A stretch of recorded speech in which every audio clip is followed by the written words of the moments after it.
Her mouth dropped open. Your friend from junior high? Bob, he's dead. He got hit by a truck while he was chasing down a baseball, and he's dead.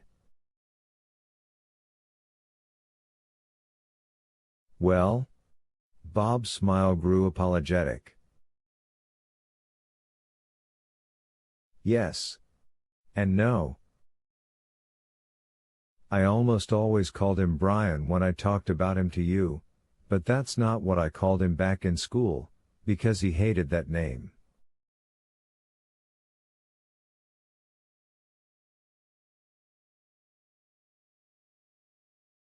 I called him by his initials. I called him BD. She started to ask him what that had to do with the price of tea in China, but then she knew.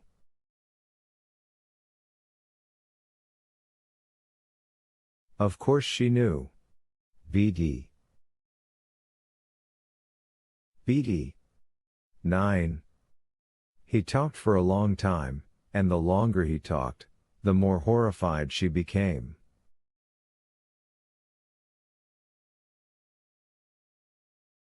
All these years she'd been living with a madman, but how could she have known?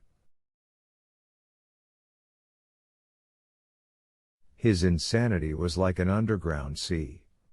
There was a layer of rock over it, and a layer of soil over the rock. Flowers grew there.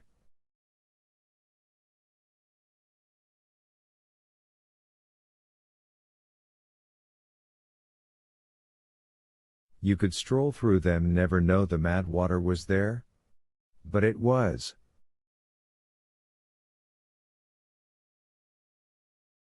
It always had been.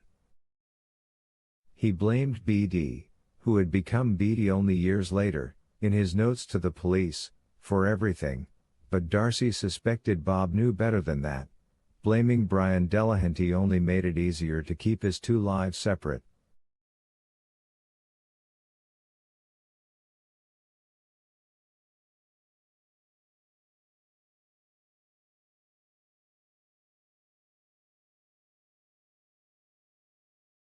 It had been Beatty's idea to take guns to school and go on a rampage, for instance.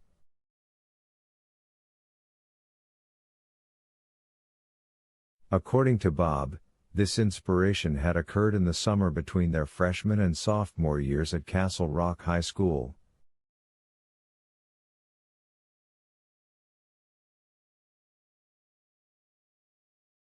"1971, he said, shaking his head good-naturedly, as a man might do when recalling some harmless childhood peccadillo.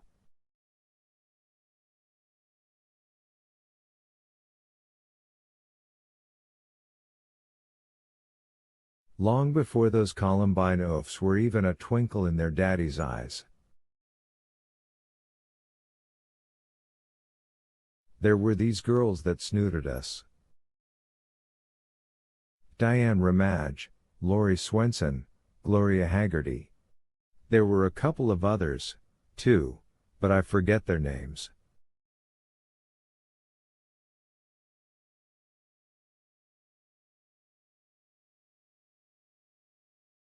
The plan was to get a bunch of guns. Brian's dad had about 20 rifles and pistols in his basement, including a couple of German Lugers from World War II that we were just fascinated with, and take them to school. No searches or metal detectors back then, you know.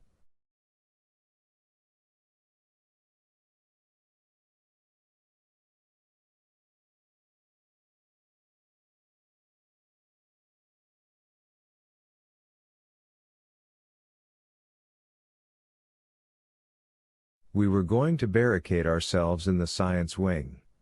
We'd chain the doors shut, kill some people, mostly teachers, but also some of the guys we didn't like, and then stampede the rest of the kids outside through the fire door at the far end of the hall.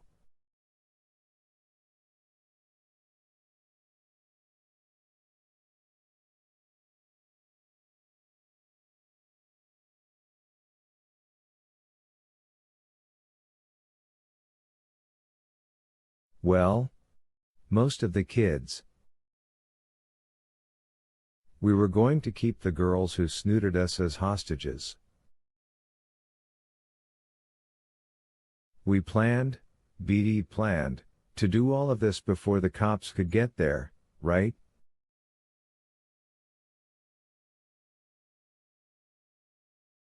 He drew maps, and he kept a list of the steps we'd have to take in his geometry notebook.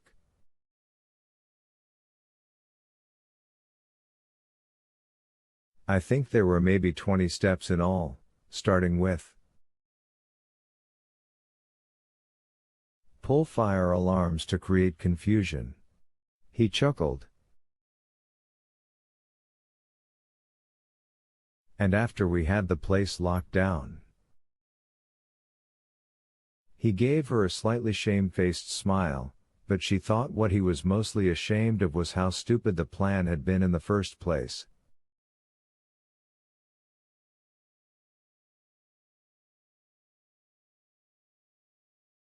Well, you can probably guess. Couple of teenage boys, hormones so high we got horny when the wind blew.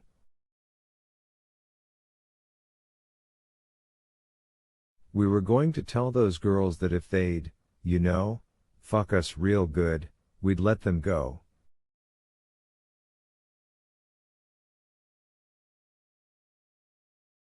If they didn't, we'd have to kill them. And they'd fuck, all right. He nodded slowly. They'd fuck to live. BD was right about that. He was lost in his story. His eyes were hazy with, grotesque but true, nostalgia.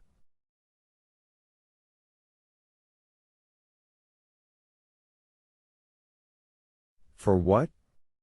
The crazy dreams of youth? She was afraid that might actually be it. We didn't plan to kill ourselves like those heavy metal dumbbells in Colorado, either.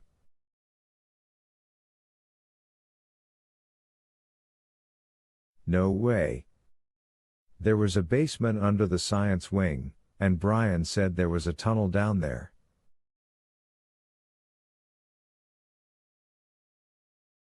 He said it went from the supply room to the old fire station on the other side of Route 119.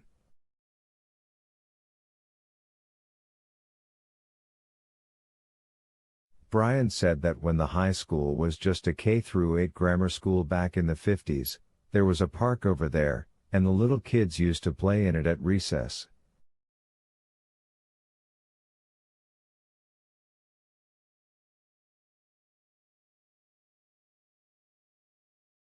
The tunnel was so they could get to the park without having to cross the road. Bob laughed, making her jump. I took his word for all that, but it turned out he was full of shit. I went down there the next fall to look for myself. The supply room was there, full of paper and stinking of that mimeograph juice they used to use, but if there was a tunnel, I never found it, and even back then I was very thorough.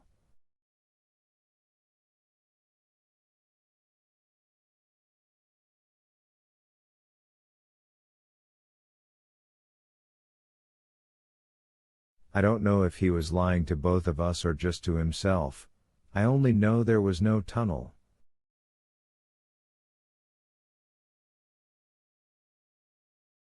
We would have been trapped upstairs, and who knows, we might have killed ourselves after all.